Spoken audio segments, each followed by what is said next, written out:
avant de démarrer, c'est quand même bien aussi de faire un petit retour sur l'évolution de la prise en compte du handicap en entreprise. Et donc, c'est la loi de 2005 qui nous donne le cadre actuel sur le handicap. Je vais vous lire la définition. Donc, constitue un handicap toute limitation d'activité ou restriction de participation à la vie en société subie dans un environnement par une personne en raison d'une altération substantielle durable ou définitive d'une ou plusieurs fonctions physiques, sensorielles, mentales, cognitives ou psychiques, d'un polyhandicap ou d'un trouble de santé invalidant. Derrière cette définition, il y a plusieurs notions clés. Il y a déjà l'environnement, l'idée de l'environnement, parce qu'en effet, un handicap peut ne pas en être un, selon le contexte ou l'environnement. Ici, alors vous avez une petite illustration avec une personne dyslexique. Effectivement, c'est handicapant en milieu scolaire, c'est handicapant au travail. Par contre, ça n'a rien d'handicapant pour un champion de tennis. Voilà, donc il y a vraiment l'idée d'environnement. Ensuite, vous avez la temporalité. Un handicap peut évoluer positivement, ou positivement dans le sens il peut disparaître, ou au contraire, il peut s'aggraver, il peut donc durer dans le temps ou non. Donc on reviendra là-dessus justement sur les aménagements de poste aussi à mettre en place par rapport à cette temporalité. Et ensuite, on va détailler, parce que c'est important de savoir aussi les différentes typologies de handicap qui sont présentes dans la définition. Alors, les entreprises ont des obligations. La plus connue, je pense que c'est la première. L'obligation d'emploi de 6% de personnes en situation de handicap pour les entreprises de plus de 20 salariés. Ce qui signifie qu'une entreprise qui n'atteint pas ces 6%, et cette obligation va aussi bien pour le public que pour le privé, devra payer des contributions financières à la GFIP, pour le privé, et un équivalent dans la fonction publique. Il faut savoir, je vais vous donner un petit ordre d'idée, que seuls 30% des entreprises atteignent ce quota de 6%. Donc le principe de non-discrimination des personnes en situation de handicap, ça veut dire quoi ? Ça veut dire qu'une entreprise pourra être sanctionnée si elle discrimine un collaborateur au motif de son handicap. Et le droit à la compensation. Tout collaborateur qui a la reconnaissance de la qualité de travailleur handicapé a le droit de compenser son handicap en entreprise. Une autre obligation, c'est l'obligation de désigner un référent handicap pour les entreprises de plus de 250 salariés.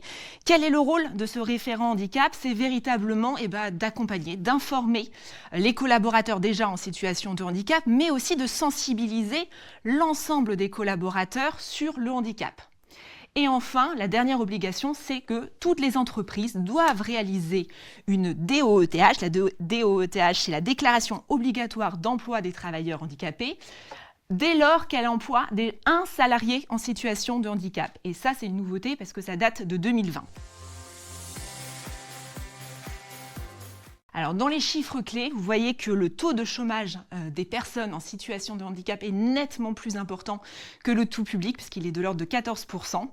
Sur les 2,9 millions de travailleurs qui bénéficient du statut de la reconnaissance en qualité de travailleur handicapé, il y a 1,1 million de personnes qui sont en emploi. Donc c'est quand même pas beaucoup. Sur ces 1,1 million, 54% sont des femmes. 50% ont 50 ans et plus, et ça c'est quand même une grosse différence par rapport au tout public, où là on voit que quand même les travailleurs en situation de handicap sont quand même à 50% seniors, 34% travaillent à temps partiel, et là c'est nettement plus aussi que le tout public, et 10% seulement sont des cadres contre 22% pour le tout public. Il y a vraiment un travail à faire, et ça dès la scolarité, dès l'école en fait, pour pouvoir faciliter l'accès aux études supérieures et pouvoir justement briguer des postes de cadres. Quand on regarde les différentes typologies de handicap en entreprise, on trouve pour 45% le handicap moteur, 20% les maladies invalidantes, 13% ensuite le handicap psychique, 8% le handicap auditif, 7% le handicap mental et 5% le handicap visuel. Les personnes qui ont la RQTH sont principalement dans le secteur privé, vous voyez de l'ordre de 70%, dans le public 22% et 8% sont indépendants. Le dernier chiffre, enfin les derniers chiffres importants aussi, et peut-être que là vous n'en aviez pas conscience, c'est que la majorité des travailleurs en situation de handicap ont plusieurs handicaps. Ils sont seulement 42% à avoir un handicap.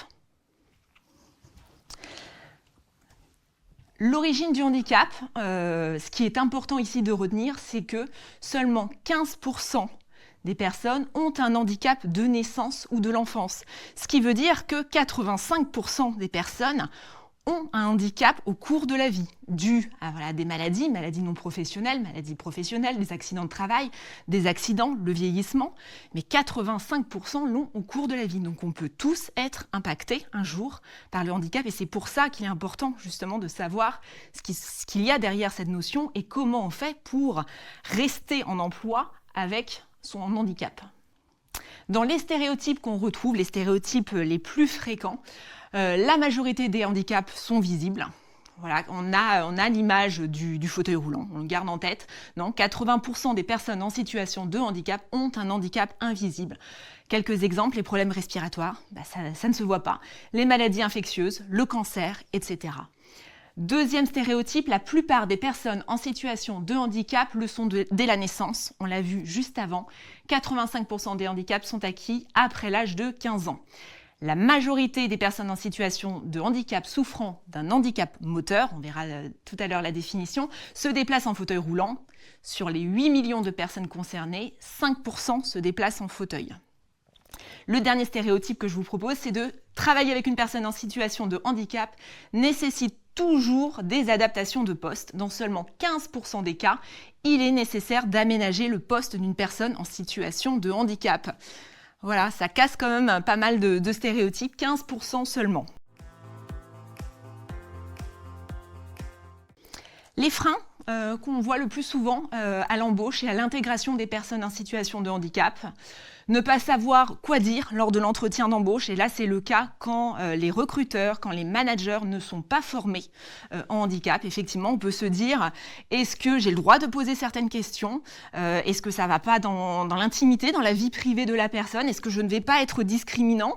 Est-ce que je n'ai pas besoin justement de ces informations? Donc c'est là toute l'importance en fait de former ses collaborateurs. Des questions sur la productivité, est-ce que cela ne va pas ralentir ou déstabiliser mes équipes? Et là, pareil, idem, les différentes enquêtes sur ce thème montrent que c'est tout l'inverse, bien au contraire.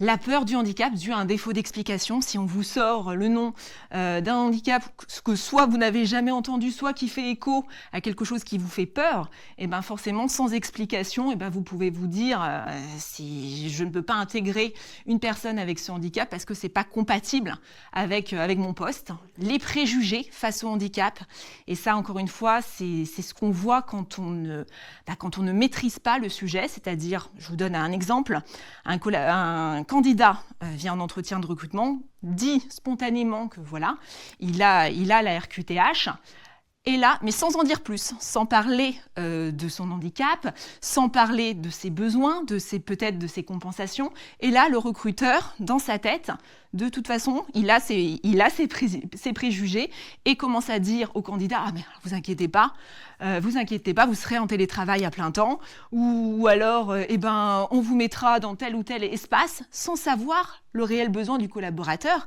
qui, ça se trouve, a juste une malformation du pied et donc ça n'a aucune conséquence sur son poste, sur le futur poste, ou alors il déteste tout simplement le télétravail et n'a qu'une envie, c'est de travailler avec des collègues. Alors, le handicap moteur, c'est celui qui est le plus représenté en entreprise. On est sur une atteinte partielle ou totale de la motricité. Souvent invisible, le handicap moteur, on pense par exemple aux troubles musculo-squelettiques, qu'on ne voit pas. On ne peut pas deviner que la personne souffre de mal de dos, par exemple, des difficultés pour se déplacer, conserver ou changer de position, prendre et manipuler, effectuer certains gestes. Ça touche environ 2,3 millions de Français. Les causes, elles sont multiples. Ça peut être la maladie, la malformation, l'accident, le vieillissement. Dans les difficultés au quotidien, ça peut être l'accessibilité, la mobilité, la communication, également l'autonomie, le regard de l'autre, l'accès à la formation, à l'emploi. Je vous ai mis quelques compensations parce que voilà, derrière le handicap moteur, il y a de multiples causes et des multiples atteintes aussi. Et donc les compensations sont diverses. Mais ça, c'est souvent, en tout cas pour les troubles musculo-squelettiques, l'achat d'un siège ergonomique, une table réglable en hauteur pour pouvoir travailler assis debout ou un repose-pied. On n'est pas sur des investissements lourds. Vous voyez ce qui est mis, et c'est quand même ce qu'on retrouve la plupart du temps en entreprise, surtout que les entreprises sollicitent rarement les aides financières auxquelles elles ont droit. La GFIP pour le privé ou son équivalent dans le public. Donc, il faut savoir qu'il existe de nombreuses aides financières et il faut savoir actionner ces leviers. Le handicap auditif. Le handicap auditif, il touche plus de 5 millions de personnes en France. Il existe différents types de surdité, mais que moins de 1% des déficients auditifs utilisent la langue des signes. Et ça, on a encore ce stéréotype en tête. Quand on voit qu'il n'y a que moins de 1% et qu'on a l'image pourtant du sourd, totalement sourd, c'est faux. Les causes, elles sont multiples, génétiques, complications à la naissance, les maladies, les infections chroniques à l'oreille, les accidents, les âges. Dans les difficultés au quotidien, on s'en doute, la communication. La sociabilisation, parce que quand on entend moins bien, ça peut être plus difficile de sociabiliser. Le regard de l'autre, l'accès à la formation, à l'emploi. On a énormément d'idées reçues aussi sur les compensations possibles liées à cet handicap. L'aménagement de l'espace de travail va devoir être pensé. La personne qui est sourde ou malentendante, elle doit pouvoir voir ce qui se passe. C'est très important qu'elle ne soit pas surprise, donc on ne la met surtout pas dos à la porte d'entrée. Pareil, pour l'ambiance sonore, on peut se dire, et à tort, qu'une personne qui entend mal, on peut la mettre dans un espace bruyant parce qu'elle entend mal. La plupart des personnes qui sont malentendantes ont un appareil auditif qui amplifie tous les sons. Donc il faut imaginer cette personne qui serait à côté d'une photocopieuse, par exemple, et qui aurait les sons décuplés. Il existe aussi du matériel adapté, l'installation de microphones à proximité des sources sonores, l'amplificateur pour téléphone, des téléphones déjà amplifiés. Le handicap visuel, pareil, on a l'idée de la personne avec sa canne. Là, c'est aussi une minorité. Les aveugles représentent 3,5% des déficients visuels. On est majoritairement sur des malvoyants moyens ou des malvoyants légers. Les causes, les maladies, la malformation prénatale, les accidents, le vieillissement. Les difficultés au quotidien, voir, lire, écrire, bien sûr. La mobilité, la communication, le regard de l'autre, l'accès à la formation et à l'emploi. Dans les compensations qui sont possibles, c'est un éclairage adapté au poste de travail, un matériel adapté, et il en existe de nombreux, des déplacements sécurisés avec une rampe, un éclairage spécifique par exemple. Le handicap psychique. Alors il faut savoir que le handicap psychique n'a aucune incidence sur la capacité intellectuelle. Les causes peuvent être liées à un traumatisme, à une anomalie génétique, un accident cérébral, etc. Les difficultés au quotidien, ça va être l'organisation du temps. On pense à une personne qui souffre de TOC, qui va devoir vérifier plusieurs fois les choses, et donc forcément l'organisation au temps est compliquée. L'anticipation des conséquences d'un acte ou concevoir les réactions des autres. La communication, s'autonomiser et s'adapter. Il existe aussi des compensations, l'accompagnement thérapeutique, l'organisation du travail en évitant les situations trop stressantes qui vont amplifier, qui peuvent amplifier en tout cas les conséquences de cet handicap. Le handicap intellectuel ou mental, où là, pour le coup, il y a une conséquence d'une déficience donc, intellectuelle. Les causes peuvent être génétiques, congénitales, accidentelles. Alors cet handicap est bien sûr moins présent en entreprise. Les difficultés au quotidien, les difficultés de compréhension, d'abstraction, de mémorisation, de spatialisation, s'intégrer dans une équipe parce qu'il peut être compliqué de comprendre les codes sociaux, respecter les règles, les compensations qui sont possibles, ça va être le tutorat principalement en entreprise. Le handicap cognitif. La plupart du temps, il est invisible, le handicap cognitif. Il est susceptible d'évoluer dans le temps, et je vous le disais tout à l'heure dans la définition, soit de manière positive, disparaître, soit au contraire s'aggraver. Ça va être un dysfonctionnement des activités cognitives, intellectuelles et émotionnelles de la personne. Les activités cognitives, elles regroupent les capacités à agir, à apprendre et à s'adapter. Les causes, pareil, elles sont multiples, des lésions cérébrales, des troubles développementaux, des troubles génétiques, une maladie psychiatrique.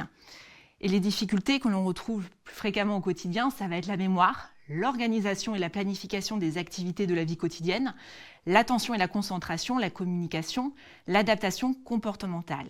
Il existe toujours des compensations, l'adaptation des conditions de travail sur les horaires, l'organisation du poste de travail, l'environnement de travail, un tuteur, etc.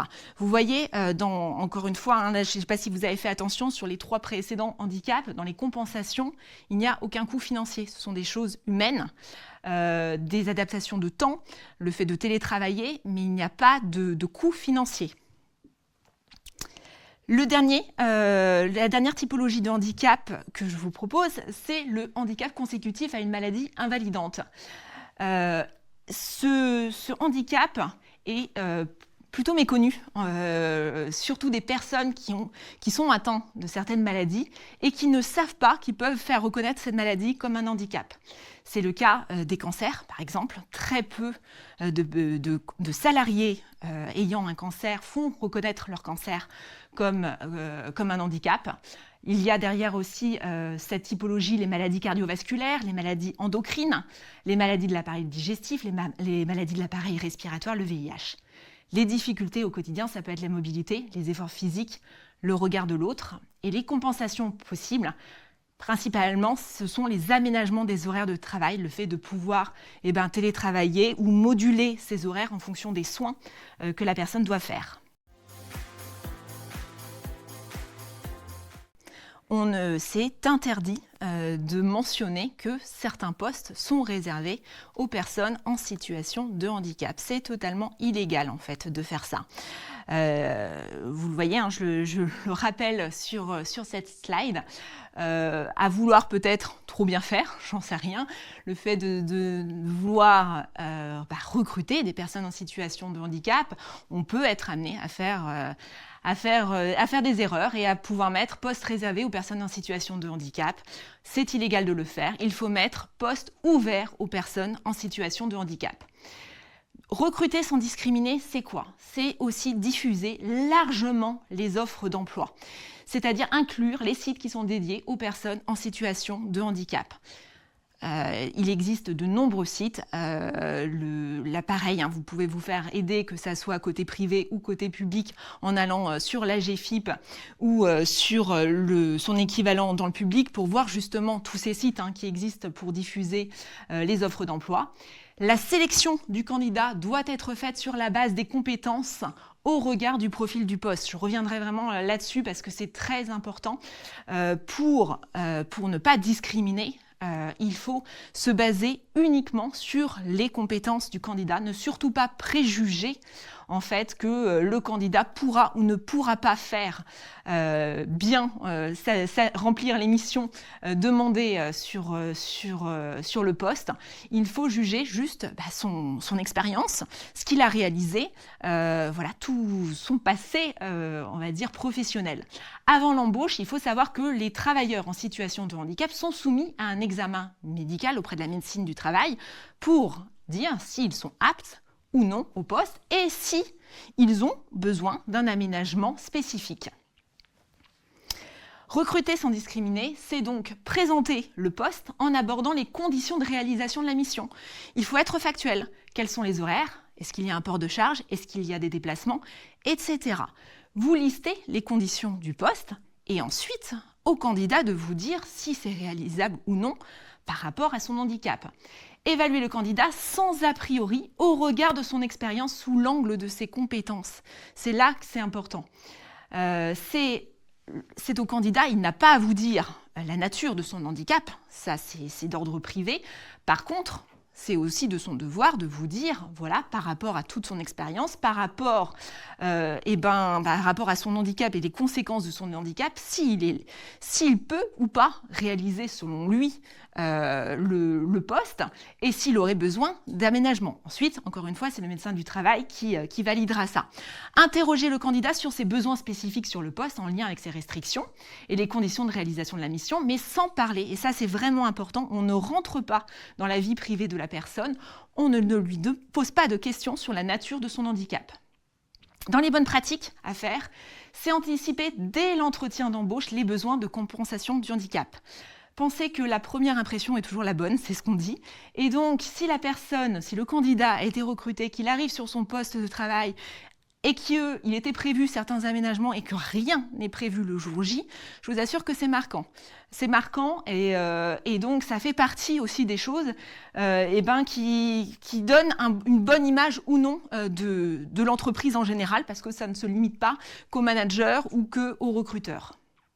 En cas de doute sur la faisabilité de la collaboration au regard des restrictions du salarié, on interroge les personnes compétentes, le médecin du travail. S'il existe un correspondant du handicap au sein de l'entreprise, on l'interroge. Pareil pour les associations. Elles sont là pour vous accompagner. Ce sont des professionnels qui ont l'habitude et auxquels, en fait, on ne pense pas et qu'on ne sollicite pas suffisamment.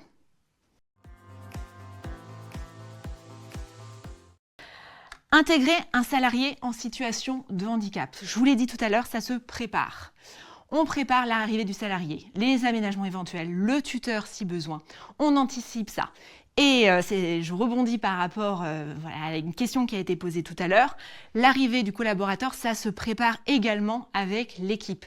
Si tous les collaborateurs ayant une RQTH n'ont pas obligatoirement besoin d'une aide matérielle, ils ont tous besoin d'un accompagnement humain, mais j'ai envie de vous dire, comme tout collaborateur en fait. Et donc, bien intégrer un collaborateur, c'est préparer l'équipe, c'est former et rassurer les éventuels tuteurs sur les restrictions liées au handicap, sans parler encore une fois de la nature du handicap, et de la manière d'aborder le sujet avec le collaborateur. C'est sensibiliser, avec l'accord de la personne, son équipe justement sur la notion de handicap. La compensation versus favoritisme, on en parlait tout à l'heure. Imaginons que dans une équipe, il y a un collaborateur qui n'a pas la reconnaissance de qualité de travailleur handicapé et qui demande depuis 5 ans, 10 ans, un fauteuil ergonomique. Son manager le lui refuse pour un principe d'équité, c'est-à-dire que s'il fournit le fauteuil ergonomique à ce salarié, il va devoir le faire pour le reste de l'équipe. Un matin, ce collaborateur arrive et voit que le nouvel arrivant a un fauteuil ergonomique. Son manager ne l'a pas prévenu que ce salarié est en situation de handicap, n'a pas du tout abordé le sujet du handicap avec l'équipe. Là, je peux vous assurer que ce premier jour d'arrivée du collaborateur avec une RQTH peut être compliqué, peut être mal vu. Et donc, il peut justement laisser planer le doute qu'il existe un favoritisme. Donc, il faut véritablement démystifier le handicap, en parler, en discuter avec son équipe, encore une fois, sans rentrer dans la vie privée de la personne, ça c'est interdit, mais parler du sujet du handicap. En cas d'aménagement, donc on communique bien sûr auprès de l'équipe sur les aménagements liés à la compensation.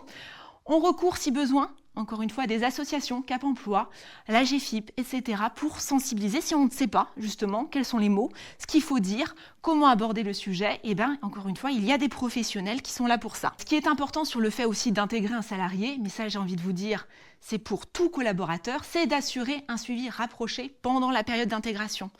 Ce n'est pas que le premier jour qui compte, c'est toute la période d'intégration. Il ne faut pas s'attendre à ce qu'un collaborateur soit efficace, soit productif en une semaine. Ça prend du temps et il faut s'assurer que l'intégration a été bien faite. Maintenir dans l'emploi, ça c'est pour le coup, ça va être le challenge des entreprises parce qu'une personne sur 2 sera confrontée à une situation de handicap dans sa vie active. En 10 ans, le nombre d'avis d'inaptitude est passé de 70 000 à plus de 150 000. C'est quand même énorme. Donc la question du maintien dans l'emploi, c'est véritablement une préoccupation des collaborateurs, mais aussi des entreprises. Il faut savoir, je l'ai dit tout à l'heure, mais que licencier un salarié en situation de handicap au motif de son insuffisance professionnelle sans avoir au préalable envisagé un aménagement pour compenser son handicap est discriminatoire.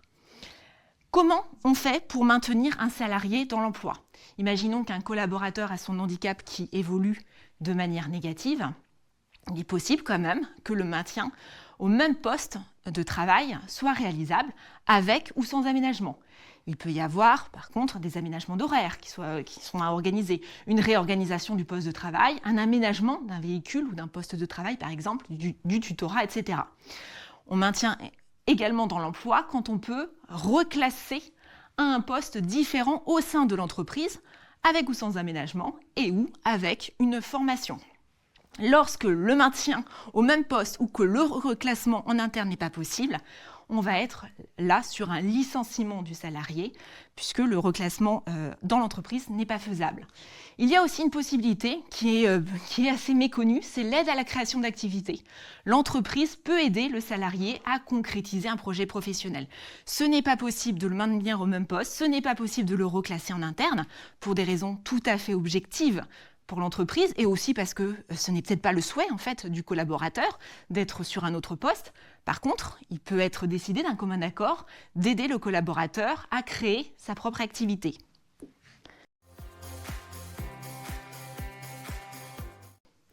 Déjà, la diversité, c'est quoi?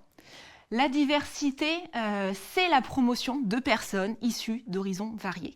Et donc, derrière la diversité, on a le handicap, on a les hommes, les femmes, on a les différentes générations, on parle des générations X, Y, Z, on a les différentes religions, etc., etc. Ça, c'est la diversité. L'inclusion en entreprise, c'est différent. L'inclusion, c'est de placer tous les collaborateurs au même niveau, peu importe leur parcours et le milieu dont ils sont issus. On ne regarde que leurs compétences, leurs talents, en faisant totalement abstraction de la vie privée du candidat. Et donc, j'aime bien cette petite phrase, c'est l'inclusion qui va permettre à la diversité d'exprimer tout son potentiel. L'inclusion va vraiment au-delà de la diversité. Comment on fait pour être une entreprise inclusive? Ça peut être un souhait, mais il faut agir principalement. On sensibilise. Il faut réellement un engagement de l'entreprise. Alors nous, sur la diversité et l'inclusion, on est aujourd'hui sur le handicap, mais il faut véritablement donc un engagement de l'entreprise pour penser le handicap au travail. Ça peut se faire par un accord, par des communications nombreuses, par des sensibilisations pour déconstruire les différents stéréotypes qu'on a et qui sont bien présents encore aujourd'hui en entreprise. Il faut former, on l'a dit tout à l'heure, former les managers, former les recruteurs. Si l'entreprise est suffisamment grande, pourquoi pas avoir une mission handicap, bien sûr 100% dédiée au handicap, qui font tout ce travail de sensibilisation, de formation. Former pour accueillir et intégrer une personne en situation de handicap. Former les personnes en situation de handicap elles-mêmes pour leur permettre un maintien dans l'emploi, c'est extrêmement important pour qu'elles puissent changer de poste comme tout collaborateur en entreprise, se former à un autre métier si c'est leur souhait, travailler en télétravail, etc. L'aménagement, même si il ne représente que 15% des cas, il faut s'assurer régulièrement, parce qu'on l'a vu, le handicap évolue, que les aménagements pensés au début sont toujours en adéquation avec le handicap actuel du collaborateur. Et recourir aussi au secteur protégé ou adapté, avec par exemple le fait d'acheter des prestations à des ESAT, qui sont des établissements et services d'aide par le travail qui comprennent des collaborateurs en situation de handicap. Je vous donne des exemples: blanchisserie, ménage, reprographie, jardinage. Ça permet de découvrir des personnes avec un handicap qui font tous ces métiers et de pouvoir casser les différents stéréotypes qu'on peut avoir sur le handicap. Les bénéfices pour l'entreprise d'être une entreprise inclusive, c'est d'améliorer sa marque employeur. C'est quoi sa marque employeur? C'est son image. C'est l'image qu'elle peut avoir à l'intérieur, mais aussi à l'extérieur. Et on le sait, on est en une période quasi plein emploi. Il est difficile de recruter certains talents. Et donc avoir des commentaires qui mettent en avant le fait que les manières de recruter sont discriminantes, ou que l'entreprise n'est pas inclusive pour des personnes en situation de handicap, ça passe pas terrible. Donc c'est vraiment important d'agir sur cette thématique. Les bénéfices pour l'entreprise, c'est également de pouvoir attirer des talents. Si on se concentre uniquement sur les compétences et non sur le handicap, on ouvre son champ de candidats. Ça permet également de susciter l'innovation. Et là, il y a eu différentes enquêtes qui ont été menées. Les salariés qui ont des expériences variées abordent différemment les difficultés pour les résoudre. Et je dirais même plus, au sein d'une équipe, le fait d'avoir une personne en situation de handicap, ça permet aux autres collaborateurs de moins se regarder le nombril et de se dire, tiens, lui quand même avec ses difficultés au quotidien, voilà ce qu'il arrive à faire, il a toujours le sourire, il est positif, etc., etc. Ça stimule aussi l'engagement et la fidélité.